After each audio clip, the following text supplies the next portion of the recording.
Former Speaker of the House Kevin McCarthy said the Republican conference is in a very bad place amid chaos in the House over who should be the next speaker. We're in a very bad place right now, yes, McCarthy said in response to a reporter who asked him if the GOP conference is broken in a clip posted on Friday. McCarthy was ousted as Speaker a few weeks ago by way of a bipartisan vote, leaving the House without a Speaker and multiple crises like the ongoing Israel-Hamas conflict and the looming government shutdown. Representative Jim Jordan failed 3 times in attempts to gain the gavel this week. 7 of the 8 Republicans who joined with House Democrats to vote McCarthy out of office then said they would be willing to accept punishment for their actions if holdouts to Jordan's attainment of the speakership came around with the rest of the conference. The holdouts against Jim Jordan have no ass, have no goals, have no objectives other than to see the 8 of us suffer some consequences for having removed McCarthy, Representative Matt Gaetz said in the wake of the 3rd speaker vote. So we've made them an offer. The 8 of us have said that we are willing to accept censure, sanction, suspension, removal from the Republican conference. We will, of course, remain Republicans. We will continue to vote with Republicans on Republican principles, he continued. But if what these holdouts need is a pound of our flesh, we're willing to give it to them in order to see them elect Jim Jordan for Speaker. House Republicans dropped Jordan as their nominee in a vote Friday. The Republicans are now looking for a 3rd nominee for Speaker. You know, this channel is not the Democrats' blind worship support system. I've criticized them time and time again over their different policy ideas, their lack of ability to to make people excited to vote for them or generate enthusiasm, which is a big part of the reason why they lose in states where they could be competitive, such as Texas, Louisiana, various other places. And I have to start this off, and I said it by mentioning that you could make a very strong case that the House Republicans are a party without identity. They're a party with really just no true ability to do much of anything that's worth a damn. I mean, you knew the Democrats were going to vote out McCarthy. He doesn't support what they support. He's from the opposing party. It's going to be a partisan game with something like that. But you get 8 of these knuckleheads to side with the Democrats, and now as you're, I don't think the Israel-Hamas conflict is something the U.S. really, is like a pressing issue we need to be involved in. So it doesn't bother me if we don't get involved. But still, you have members of both sides are doing the stand with Israel, stand with Israel, stand with Israel. Well, you can't stand with them if you can't pass any budget appropriations to give them funding, along with the government shutdown that is looming.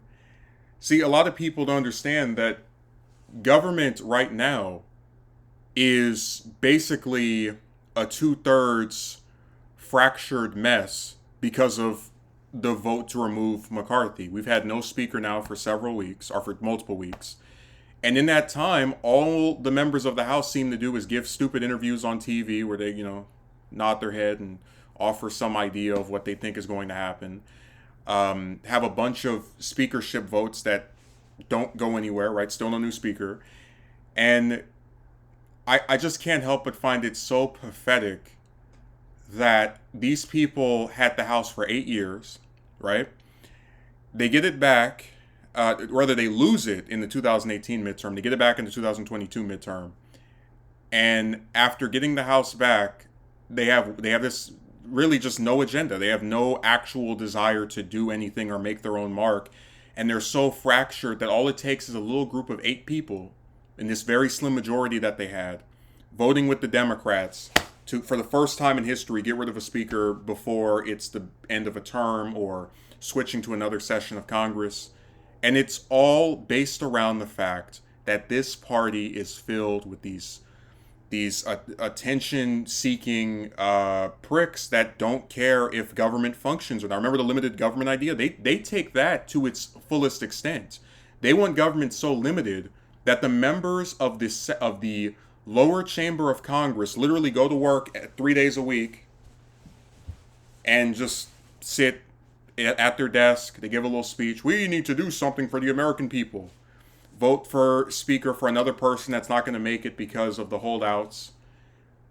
Like Gaetz is saying, this is all based around them not wanting Jim Jordan for speaker. And, we'll take any punishment. It's like, yeah, you sound like such a great martyr, except you're the reason this is even happening in the first place. I'm not going to blame the Democrats when I know that they're the opposition party that wants their guy Hakeem Jeffries as speaker. I'm going to blame the members of the opposing party who not only get rid of their own speaker, but then don't have an actual fulfilling substantive person that is well liked them across the whole party to be able to substitute for him, because you've now created chaos in terms of the federal government. It doesn't function anymore. So just a pathetic party. Democrats have their problems too, but I can't fault them for their role. It was the 8 Republicans that started this, and it's been the Republicans since who can't come up with one person to be their leader for the next. It could be another year. It could be 3 years. We don't know if the Democrats are going to win the House election 2024. I sure hope they do at this rate, because at least then we'd have a government that actually functions. It's just pathetic. I'm really disgusted by the erosion of democracy. And like I said, they like this limited government, so we can all just sit at our desk for 3 days, collect a check, get on TV, and run for office every 2 years, telling you about what we're going to do. And then we get in office, we don't do anything except these theatrics.